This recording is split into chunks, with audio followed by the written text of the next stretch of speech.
오늘은 출애굽기 3장 1절에서 14절 본문의 말씀을 통해 하나님이 쓰시는 사람이 되라, 하나님이 쓰시는 사람이 되라는 제목의 말씀을 함께 나눌 때 다양한 인간 군상이 가득한 사회 속에서도 하나님의 사람으로 쓰임 받으시는 모든 성도님 되시길 주님 이름으로 축복합니다. 유대인 랍비인 아브라함 헤세는 그의 책 안식에서 안식일의 개념을 시간의 거룩함, 시간의 거룩함으로 표현합니다. 제가 한번 읽어드리겠습니다. 신화적 사고방식은, 성경적 사고방식이 아니라 그냥 신화적 사고방식은 하나님이 천지를 창조하신 뒤에 성전을 세울 만한 성스러운 장소를 창조하실 것이라고 기대했을 것이다. 고대 사회의 신들은 또 그런 종교는 항상 거룩한 곳이 있잖아요. 그 신화적인 사고방식은 하나님이 세상을 짓고 나서 거룩한 성정 장소를 창조했을 거라고 생각한다. 하지만 성서에, 성경에 가장 먼저 등장하는 것은 시간 속의 거룩함, 곧 안식일이었다. 창세기 2장의 안식일이죠.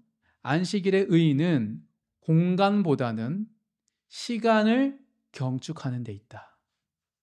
이 랍비는 안식일을 공간을 경축하는 시간이 아닌 시간을 경축하는 것이 안식이라고 말하고 있습니다. 이어서 이렇게 말합니다. 우리는 한 주에 엿새 동안 공간의 사물이 부리는 압제를 받으며 살지만 안식일이 되면 시간 속의 거룩함과 조화를 이루기 위해 힘쓴다. 안식일은 우리가 시간 속에 있는 영원한 것을 공유하고 창조의 결과물에서 창조의 신비로, 창조의 세계에서 세계의 창조로 나아가라는 요구받는 날이다. 무슨 말이냐면 공간은 이미 결정된 결과물이죠. 내가 노력하고 수고해서 생긴 물건들이 있는 거예요. 그래서 더 열심히 노력해서 더 좋은 물건을 사고 더 좋은 곳에 있고 더 좋은 회사에 다니고, 그것이 공간이 가지고 있는 힘이죠. 그래서 더 좋은 공간에 가고 싶어 하는 게, 더 좋은 삶을 갖고 싶은 게 우리의 욕구인 겁니다. 근데 안식일에 들어가면 그것부터 자유해지고 시간에 머무는 거죠. 시간은 창조된 세계가 아니라 여전히 창조되고 있는 세계, 즉 닫힌 세계가 아니라 열린 세계라는 거예요. 공간을 생각하면 닫혀 있죠. 거기만 있는 겁니다. 근데 시간은 영원하신 하나님을 만나는 곳이기 때문에 열린다는 거예요. 이렇게 표현합니다. 놀라운 이야기를 하고 있습니다. 우리는 사물이 순간에게 의미를 부여하는 것이 아니라 사물이 순간에게, 장소가 시간에게 의미를 부여하는 것이 아니라 시간이 사물에게 의미를 부여함을 잊지 말아야 한다.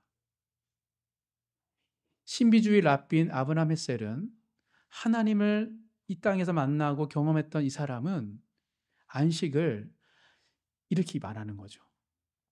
그래서 시간의 찰나 가운데 임하시 영원하신 하나님을 만나는 것이 안식이라고 말합니다. 사랑하는 성도 여러분, 매주 들어지는 이 예배 시간을 통해 한 주 동안 살아왔던 공간의 압제에서 자유한 그 은혜가 가득하기를 간절히 소망합니다. 어디서 무엇을 하는 것이 중요한 것이 아니라 어디에 있든지 간에, 내가 무엇을 하든지 간에 그곳이 바로 하나님 나와 함께 하시기에 바르고 아름답게 살 수 있고 나로 인하여 바르고 아름다운 삶으로 바꿀 수 있다라는 그 하나님의 사람의 마음을 가지시는 모든 성도님 되시길 주님 이름으로 축복합니다. 그러기 위해서는 한 주 동안 물건과 사물과 돈과 물질과 장소에 끊임없이 시달리다가 부족한 것 같고 결핍 같고 더 많은 걸 누려야 될 것 같은 그 압제 속에서 자유해지기 위해선 예배를 드릴 때 진정한 안식을 누려야 되는데, 지금 나와 함께 하시는 영원하신 하나님의 임재를 누려야 되는데 어떻게 안식의 신비를 우리는 경험할 수 있을까요? 어떻게 나라는 사람에게 이 주일날 이 들어지는 이 예배 시간에, 이 시간의 찰나 같은 이 짧은 시간 가운데 임하신 영원하신 하나님을 만날 수 있을까요? 이게 임재라고 합니다. 하나님의 임재. 오늘 본문의 말씀을 통해 하나님께 직접 만나 주시는 사람. 그래서 하나님 나라에 쓰임 받는 사람의 특징을 함께 살펴볼 때 이를 통하여서 내어 주어진 일상 속에서도 하나님의 형상답게 주님의 제자답게 온전하게 살아가시는 모든 성도님 되시길 주님 이름으로 축복합니다. 오늘 본문은 하나님을 직접 대면했고 그리고 하나님의 구원에 크게 쓰임받은 모세가 나옵니다. 하나님께서 특히 오늘 본문에서는 처음으로 모세를 만나주시는 이 본문의 말씀을 통해 하나님이 만나주시고 시간의 찰나 가운데 거하여 주시고 영원하신 하나님의 무한한 가능성으로 그를 이끌어 주시는 하나님의 사람의 특징에 대해서 함께 살펴보도록 하겠습니다. 첫 번째입니다. 이스라엘 구원자 모세를 통해 발견할 수 있는 하나님께서 만나주시고 쓰시는 사람 특징, 첫 번째 특징은 겸손한 사람입니다. 하나님은 겸손한 사람을 만나주시고 겸손한 사람을 통해 하나님 나라를 세우십니다. 하나님은 혈기왕성한 모세가 아니라 겸손한 모세에게 찾아가셨습니다. 모세는 어떤 인물이죠? 애굽에서 노예 생활을 하던 유대인의 참상, 비참한 것을 특별한 방식으로 보여주는 대표적인 산표본 같은 인물입니다. 왜냐하면 어린 모세는 태어나자마자 애굽 왕 바로의 노예 정책으로 인하여서 생후 3개월에 나일강에 버려졌어요. 산하 제한 정책이 있었어요. 남한은 다 죽여라. 안 죽여지니까 그럼 버려라. 어쩔 수 없이 3개월 동안 키우다가 나일강에 버린 거죠. 그런데 특별한 하나님의 섭리로 바로의 노예 정책과 달리 하나님의 특별한 섭리로 인하여서 버려진 모세가 누구한테 갔습니까? 바로 왕의 딸 공주 앞으로 간 거예요. 그리고 이 공주의 마음을 사로잡고 공주가 양자를 삼았습니다. 모세는 버려졌으나 건진받아 바로 왕궁의 왕족으로 살았던 것입니다. 그 이야기를 한번 살펴보도록 하겠습니다. 출애굽기 1장 22절에서 2장 6절까지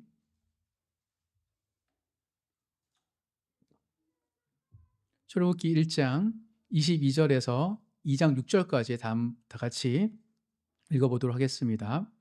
그러므로 바로가 그의 모든 백성에게 명령하여 이르되 아들이 태어나거든 너희는 그를 나일강에 던지고 딸이거든 살려두라 하였더라. 레위 가족 중 한 사람이 가서 레위 여자에게 장가들어 그 여자가 임신하여 아들을 낳으니 그가 잘 생긴 것을 보고 3달 동안 그를 숨겼으나 더 숨길 수 없게 되매 그를 위하여 갈대 상자를 가져다가 역청과 나무진을 칠하고 아기를 거기 담아 나일 강가 갈대 사이에 두고 그의 누이가 어떻게 되는지를 알려고 멀리 섰더니 바로의 딸이 모욕하러 나일강으로 내려오고 시녀들은 나일 강가를 거닐 때에 그가 갈대 사이에 상자를 보고 신하를 보내어 가져다가 열고 그 아기를 보니 아기가 우는지라 그가 그를 불쌍히 여겨 이르되 이는 히브리 사람의 아기로다. 10절 읽겠습니다. 그 아기가 자라매 바로의 딸에게로 데려가니 그가 그의 아들이 되니라. 그가 그의 이름을 모세라 하여 이르되 이는 내가 그를 물에서 건져내었음이라 하였더라. 공주 딸의 마음에 모세가 들어오고 건져냈을 뿐만 아니라 그를 양자로 삼은 것. 그건 하나님의 특별한 섭리였습니다. 그래서 모세는 어떤 인물이냐면 건져받은 자, 구원받은 자입니다. 이름 자체가 건져냈다. 공주가 지었어요. 모세 이름을. 즉 모세는 자타가 공인하는 행운아였어요. 어떻게 수많은 아이들이 버려지고 죽어가고 있는데 기적적으로 살려졌을 뿐만 아니라 바로 왕의 딸의 공주의 양자가 되었는가. 진정한 행운아였던 것입니다. 그렇게 모세는 바로 왕으로 인하여서 버려졌으나 바로 왕의 딸로 인하여 건전받고 왕족으로 자라난 사람이었습니다. 이게 모세의 정체성입니다. 모세는 구원받은 존재, 특별한 존재가 그의 이름에서도 그의 삶의 배경에서도 그에게 가진 그런 사람이었습니다. 그래서일까요? 모세는 고통받는 유대인들, 노예 생활하고 있는 동족들을 그냥 두고 볼 수는 없었습니다. 모세가 장성하자 구원받은 자에서 이제는 구원하는 자가 되려고 그는 결심합니다. 출애굽기 2장 11절에서 15절, 2장 11절에서 15절 다 같이 읽겠습니다. 모세가 장성한 후에 한 번은 자기 형제들에게 나가서 그들이 고되게 노동하는 것을 보더니 어떤 애굽 사람이 한 히브리 사람 곧 자기 형제를 치는 것을 본지라. 좌우를 살펴 사람이 없음을 보고 그 애굽 사람을 쳐 죽여 모래 속에 감추니라. 이튿날 다시 나가니 두 히브리 사람이 서로 싸우는지라. 그 잘못한 사람에게 이르되 내가 어찌하여 동포를 치느냐 하매 그가 이르되 누가 너를 우리를 다스리는 자와 재판관으로 삼았느냐. 내가 애굽 사람을 죽인 것처럼 나도 죽이려느냐. 모세가 두려워하여 이르되 일이 탈로 되었도다. 바로가 이 일을 듣고 모세를 죽이고자 하여 찾는지라. 모세가 바로의 낯을 피하여 미디안 땅에 머물며 하루는 우물 곁에 앉았더라. 모세가 장성한 후에, 사도행전에서는 이 장성한 나이를 40세라 말하고 있습니다. 즉 40세에 이르렀을 때 모세가 적극적 행동을 한 것이죠. 즉 모세의 행위를 아무것도 모르는 치기 어린 젊은이의 행동이라고 생각하면 안 됩니다. 모세는 마흔에 이르기까지 유대인의 처지를 보면서 정말 많은 생각을 했을 것입니다. 그냥 잊고 살려고 해도 잊혀지지 않았고 자신만 잘 먹고 잘 살면 되지 라고 생각했다가도 그런 생각 오래 가지 못했습니다. 계속 눈에 밟혔기 때문입니다. 그래서 때가 되자 자신이 생각한 민족의 구원의 계획을 실천하게 된 것이죠. 유대인의 처지를 개선할 계획을 세워서 실행할 만한 수준과 역량과 또한 그런 성숙함이 됐을 때 그가 행동을 한 거예요. 장성한 후에. 마흔 넘어서 장성한 후에. 따라서 계획적이라고 볼 수 있습니다. 되게 우연처럼 보이지만 실상 모세는 나름의 생각을 가지고 행동한 것이죠.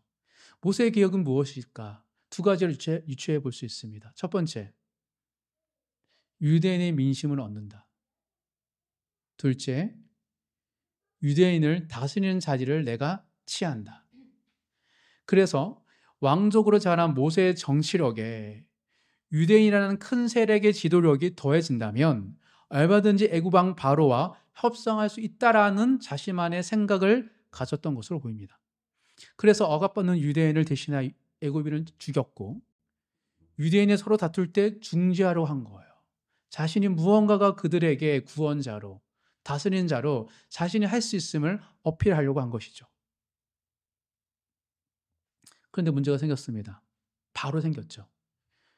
유대인들이 반발한 겁니다. 거부한 거예요. 그래서 모세의 계획이 탄로납니다.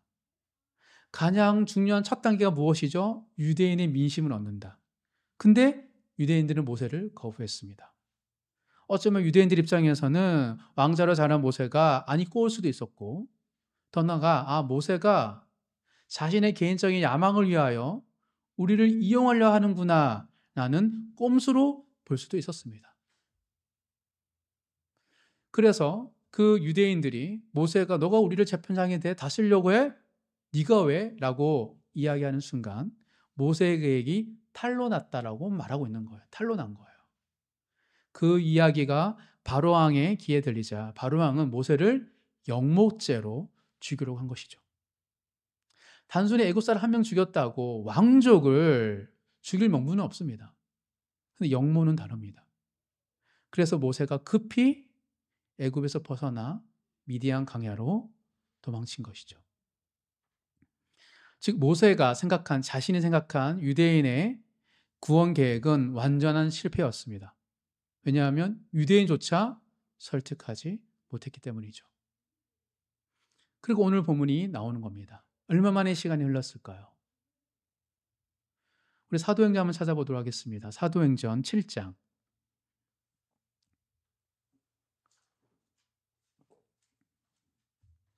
사도행전 7장 29절 30절. 사도행전 7장 29절 30절 두 절을 다시 읽어보도록 하겠습니다. 모세가 이 말 때문에 도주하여 미디안 땅에서 나그네가 되어 거기서 아들 둘을 낳았으니 40년이 참에 천사가 시내산 광야 가시나무 떨기 불꽃 가운데서 그에게 보이거늘. 또한 40년이 흘렀습니다.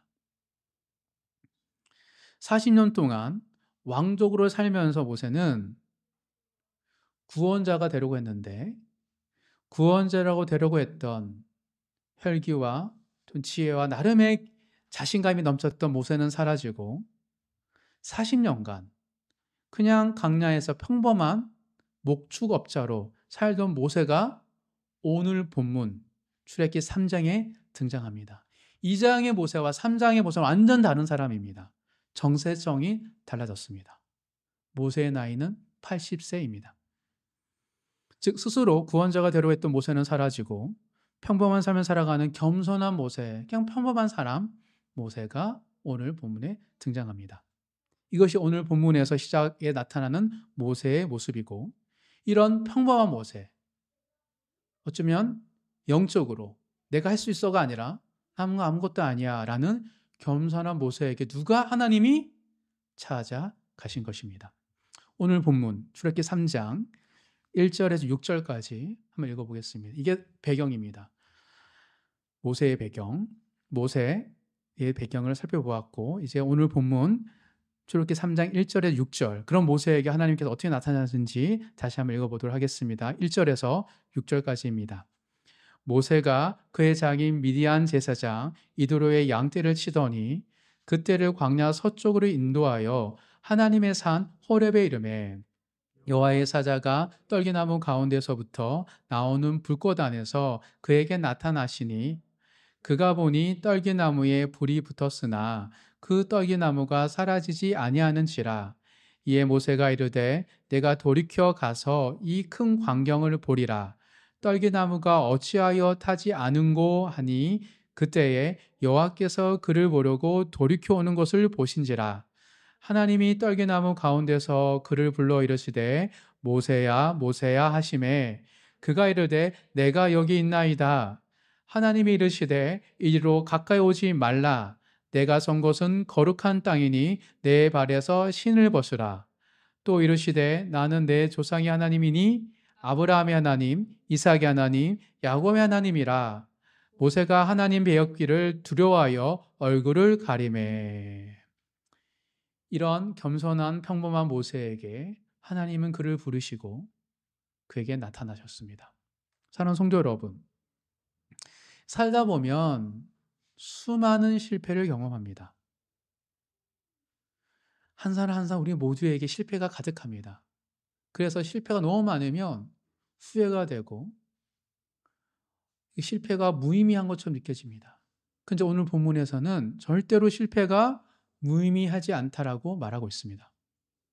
마치 실패는 성공의 어머니라는 말처럼 실패가 없으신 하나님께는 우리의 실패를 통해서 하나님은 우리를 겸손하게 빚으시기 때문입니다.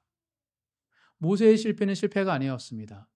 하나님이 쓰실 만한 사람으로 그가 평범하지만 겸손하게 변화된 시간이었기 때문입니다.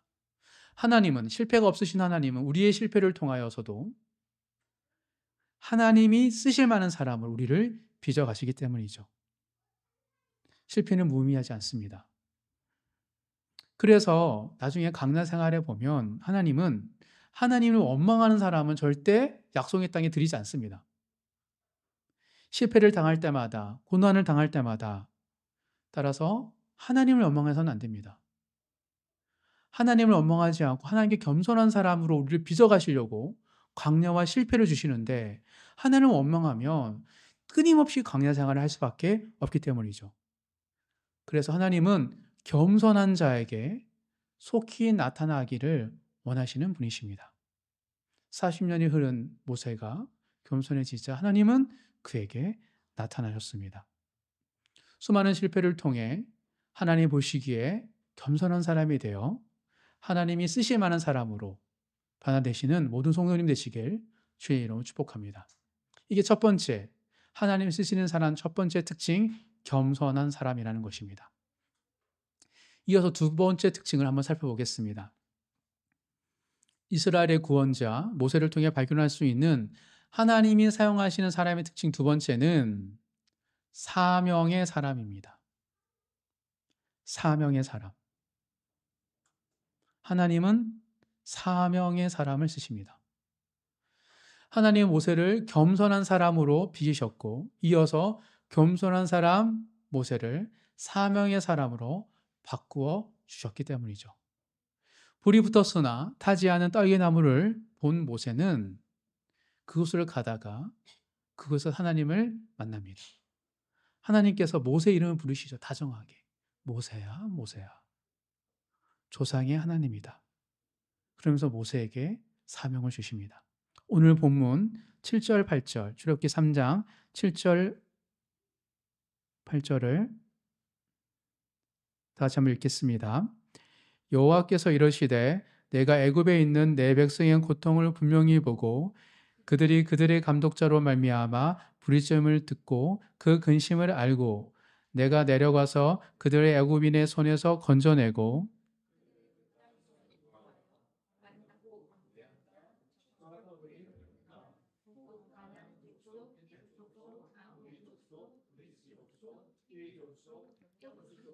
지방에 내려가라 하노라. 갑자기 하나님께서는 모세를 부르셔서 애굽으로 가서 내 백성을 구원하라고 말하십니다. 이 이야기를 들었을 때 모세의 마음은 어땠을까요?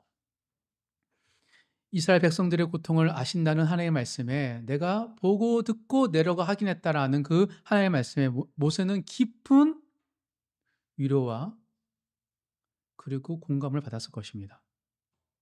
왜냐하면 모세는 그 누구보다 고통스러운 노예 생활을 하던 그 민족 이스라엘의 구원을 이루고 싶었던 사람이기 때문입니다.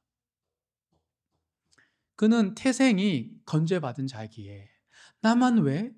다른 사람은? 이런 질문 속에서 민족을 향하여서 애끓는 마음이 그에게 있었습니다. 태어나서 40년 동안 모세는 애굽의 왕궁에서 동족의 고통을 보았고 이후 40년간 미디안 강야에서 동족의 고통을 들었습니다. 하나님도 보았고 하나님도 들었습니다. 지금 하나님의 표현은 모세의 마음을 읽어주는 표현이에요. 너도 보았지? 너도 들었지? 모세는 80년 동안 비참한 민족의 처지에서 그들의 고통에서 벗어날 수 없었습니다.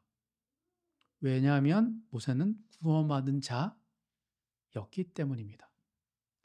그토록 듣고 싶었던 구원의 말을 누구에게 하나님께 들었을 때 얼마나 눈물이 흐르지 않았을까요? 얼마나 큰 위로를 받았을까요? 이루 말할 수 없는 깊은 즐거움과 기쁨이 분명 모세에게 있었을 것입니다. 그런데 문제는 이어서 하신 하나님의 말씀입니다. 9절, 10절 다 같이 읽겠습니다. 이제 가라 이스라엘 자손의 부르짖음이 내게 달하고 애굽 사람이 그들을 괴롭히는 확대도 내가 보았나니 이제 내가 너를 바로에게 보내어 너에게 내 백성 이스라엘 자손을 애굽에서 인도하여 내게 하리라. 가라는 거예요. 이제 가라. 애굽으로 가라는 하나님의 명령에 듣고 모세는 기뻐할 수 없었습니다. 왜냐하면 모세는 애굽에서 도망쳤습니다.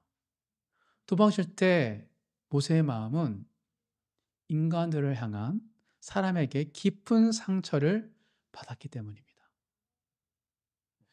모세는 동족인 유대인 사람들에게 거부당했고 그리고 바로 왕에게 죽음의 위험을 받았습니다. 이것은 모세 입장에서는 깊은 상처입니다. 왜 그렇죠? 유대인은 누구이죠? 모세와 같은 민족이었고 바로는 누구입니까? 자신을 양육했던 사람이거나 자식과 함께 자랐던 왕족 가족이었습니다. 근데 자기를 죽이려 하는 그 순간 깊은 상처를 받은 거죠. 즉 모세는 가족과 민족에게 동시에 버림받아 도망친 겁니다. 그래서 더 이상 40년 동안 애굽으로 가지 않고 미디안 광야에서 목축업을 하며 그냥 살았던 것입니다. 깊은 상처로 그는 그냥 광야에서 목동의 삶을 살았습니다. 그래서 이 가라는 말을 들었을 때 그가 되게 힘들었던 것 같습니다. 그래서 모세는 하나님께 이렇게 반문합니다. 11절 다 같이 읽겠습니다. 모세가 하나님께 아뢰되 내가 누구이기에 바로에게 가며 이스라엘 자손을 애굽에서 인도하여 내리이까? 내가 누구이기에 바로에게 이스라엘 자손에게 가냐? 반대로 말하면 바로가 이스라엘 백성 나를 버렸는데 내가 왜 갈 수 있겠습니까? 하는 말을 하고 있는 겁니다. 모세의 마음에는 말로 보면 인간에 대한 깊은 회의감이 그의 내면에 자리 잡혀 있음을 볼 수 있습니다. 그를 아신 하나님께서는 바로 모세에게 이렇게 말하죠. 나는 너를 절대 버리지 않는다 라고 말씀하시면서 그 회의감의 자리에 사명감을 심겨 넣어 주십니다. 12절 다 같이 읽겠습니다.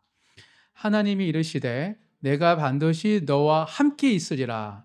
내가 그 백성을 애굽에서 인도하여 낸 후에 너희가 이 산에서 하나님을 섬기리니 이것이 내가 너를 보낸 증거니라. 너와 함께 있어 반드시 너와 함께 있겠다. 나는 너를 버리지 않겠다 하는 하나님의 공감과 위로 속에서 하나님이 사명감을 그에게 심겨 넣어주십니다. 하나님의 말씀은 모세의 인간에 대한 상처, 회의감을 사명으로 덮어가시는 말씀입니다. 마치 이렇게 말씀하시는 것 같습니다. 모세야, 40년 전에 순수한 선의로 이스라엘 구원자가 되러 간 건 내가 안다. 그리고 너의 실패와 아픔, 그리고 상처도 내가 안다. 하지만 그때는 내가 너에게 나타나 사명을 주지는 않았다. 지금은 다르다. 내가 너에게 사명을 준다. 더 이상 나는 내 백성의 고통을 두고 볼 수 없다. 지금 내가 너를 만난 것처럼 내 백성 모두를 이 산으로 이끌어 나는 그들을 만나기를 원한다. 바로 이 사명이 너를 다시 애굽으로 돌아가게 할 증거이고 동기이다. 그러니 더 이상 자기 연민에 빠져있지 말고 일어나 사명자가 되라. 라고 하나님께서 모세에게 말씀하시는 것 같습니다.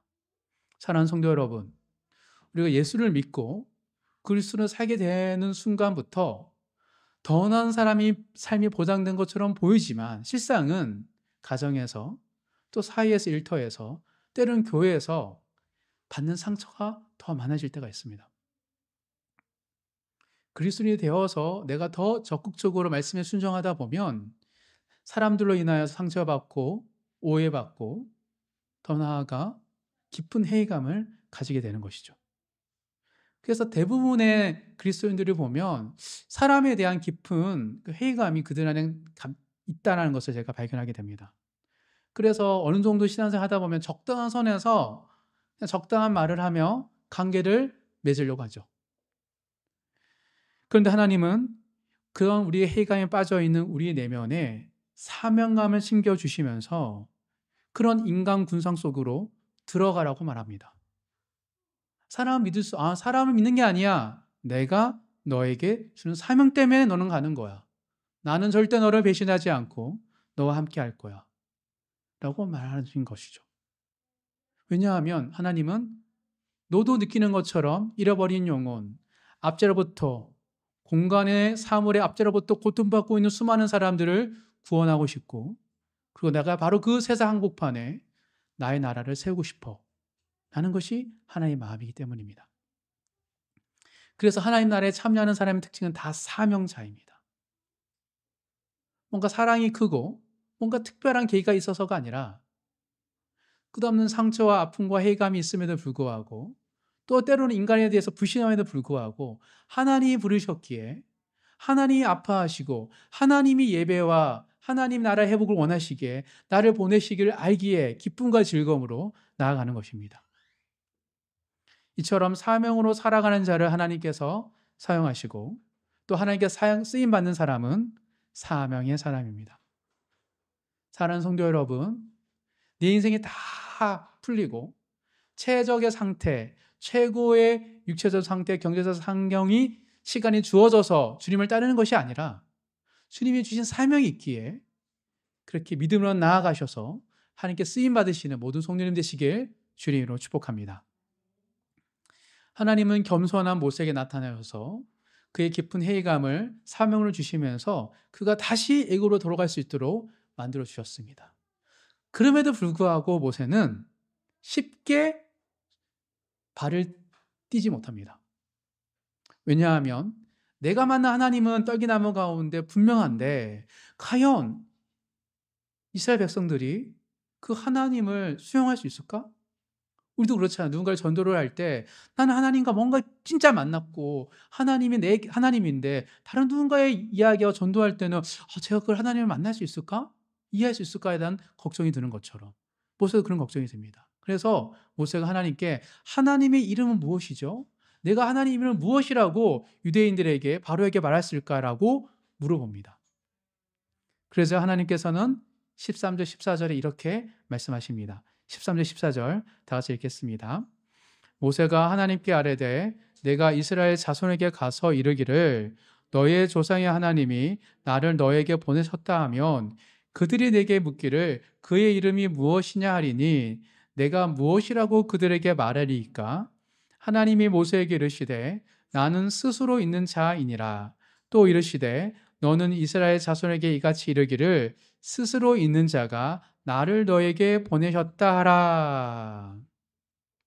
하나님은 하나님의 이름을 스스로 이렇게 말합니다. 나는 스스로 있는 자라고 말씀하시죠. 즉 모세의 의도와 달리 누군가를 설득할 만한 이름은 아닙니다. 지금 모세는 이스라엘 민족들을 설득할 만한 이름을 달라 그랬는 건데 나는 스스로 있는 자야 라는 표현은 모세야 나는 누군가에게 설명하고 설득될 수 있는 존재가 아니야. 나는 스스로 있는 자야. 즉 하나님을 믿는 것은 설득됐고 설명되어서가 아니라 하나님이 계시하고 나타나시기에 사람들을 믿는 거야 라고 말하고 계시는 겁니다. 그러니 설명하지 말고 순종하고 나아가고 선포해. 그러면 그들이 알게 될 거야. 이것이 하나님이시죠. 그래서 2000년 전 이 땅에 오신 예수님도 동일한 얘기를 하셨습니다. 스스로 있는 자이시면서도 하나님의 아들로 이 땅에 오신 예수님께서는 자신을 아무리 이야기하고 기적과 이적을 베풀어도 믿지 못하는 유대인 종교 지도자들에게 이렇게 말씀하셨습니다. 찾아보겠습니다. 요한복음 8장입니다.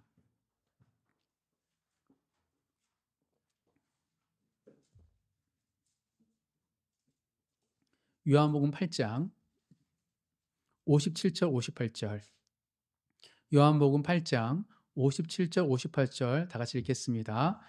유대인들이 이르되 내가 아직 50세도 못 되었는데 아브라함을 보았느냐? 예수께서 이르시되 진실로 진실로 너에게 이르노니 아브라함이 나기 전부터 내가 있느니라 하시니. 요한복음에는 나는 무엇이다, 생명이다, 무엇이다라는 표현을 하면서 예수님이 스스로 있는 자라는 그 말씀을 자주 하셨다고 말하고 있습니다.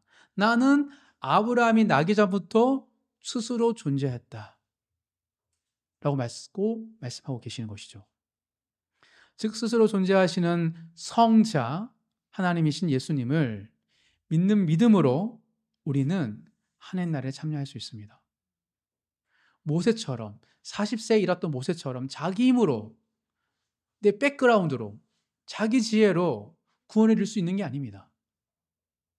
오히려 80세에 이르고 깊은 상처 속에서 누군가에게 사랑과 누군가에게 그를 도와주고 싶지만 섣불리 그에게 나아가지 못하는 그런 모세에게 하나님 찾아오셔서 사명자가 될 때 그런 모세를 통하여 수많은 하나님의 백성들이 구원받았습니다.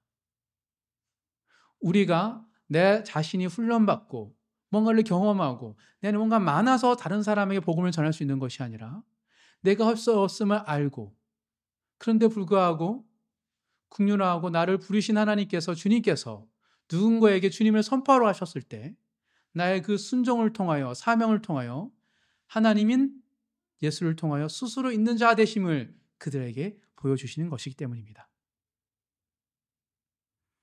하나님 때 하나님의 방법으로 일하실 때 우리가 할 수 있는 것은 단순히 우리가 각자 받은 사명을 감당하는 것이죠.